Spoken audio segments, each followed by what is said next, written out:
Olá! Hoje a gente vai mergulhar fundo para entender a natureza do Deus que salva.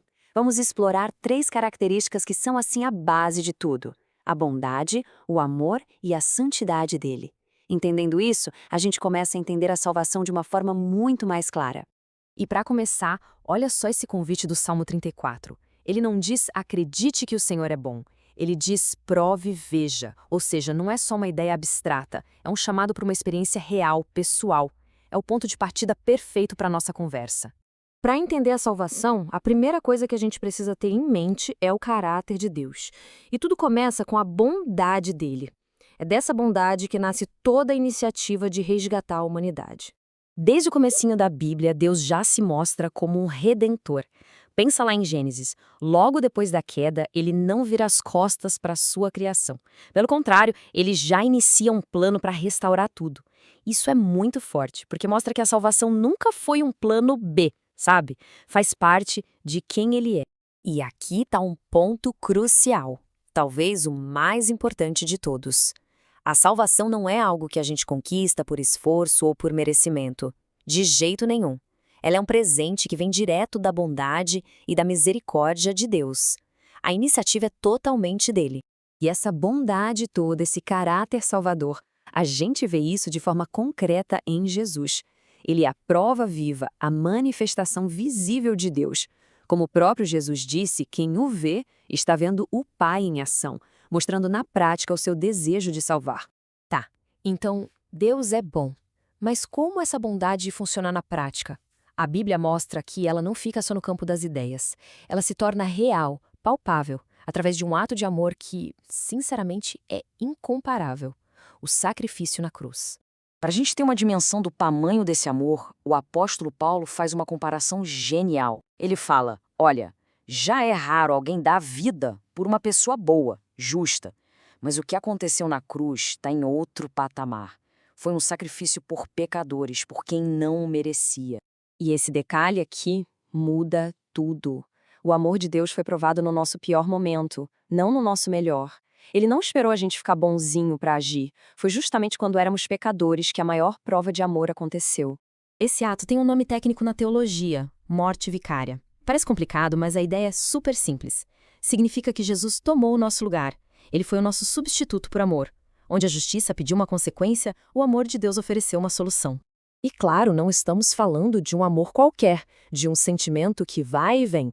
A Bíblia descreve esse amor como algo ativo, com características bem definidas. É um amor que age, que se doa, que suporta, que é totalmente diferente do que a gente costuma ver por aí. Agora, a gente adiciona uma outra camada fundamental a esse Deus que é bom e amoroso. Ele também é perfeitamente santo. E essa santidade tem um impacto direto na vida de quem é salvo por ele. Naquela visão incrível do profeta Isaías, os anjos não dizem que Deus é santo uma vez só. Eles repetem 3 vezes: Santo, Santo, Santo. Essa repetição, na cultura da época, era o jeito de dizer: isso aqui é o máximo, o ápice da importância. A santidade é parte central de quem Deus é. Não dá para negociar. E é justamente por ele ser santo que a salvação vai além do perdão. Ela se torna um convite para a gente refletir o caráter dele. A nova vida que a gente recebe vem com o chamado: viver de um jeito que espelhe a natureza daquele que nos salvou. E essa transformação acontece de 2 formas que caminham juntas. Primeiro, no momento em que a gente aceita a salvação, a gente recebe uma nova posição, um status de santo diante de Deus por causa de Cristo. E a partir daí, começa um processo que dura a vida inteira de se tornar cada dia mais parecido com Jesus. Bom, diante de um Deus que é tão bom, tão amoroso e tão santo, qual é a nossa parte? Como se responde a tudo isso? A resposta que a Bíblia dá pode ser resumida em uma palavra: gratidão. Uma gratidão que vira um estilo de vida. A cruz é o lugar onde tudo se encaixa. É ali que a justiça perfeita de Deus, que não pode ignorar o erro, e o seu amor infinito que quer salvar, se encontram. Não existe conflito entre essas duas coisas. Na cruz, elas trabalham em perfeita harmonia. O único sacrifício foi o que bastou. Aquele ato resolveu toda a atenção. A santidade de Deus foi honrada e o seu amor pôde se manifestar por completo. Tudo foi resolvido em um único ato. E esse versículo aqui, ele resume tudo. O nosso amor, a nossa busca por uma vida santa, nada disso é a causa da salvação. É a consequência, é a nossa reação natural a uma iniciativa de amor que partiu dele. A gente ama porque ele nos amou primeiro. Simples assim. E isso nos deixa com uma reflexão, né? Se a santidade é a linguagem da gratidão, é a nossa forma de dizer obrigado, o que a nossa vida está comunicando hoje. Como as escolhas do dia a dia, as atitudes, as prioridades estão respondendo a um amor tão grande assim. Fica aí para a gente pensar.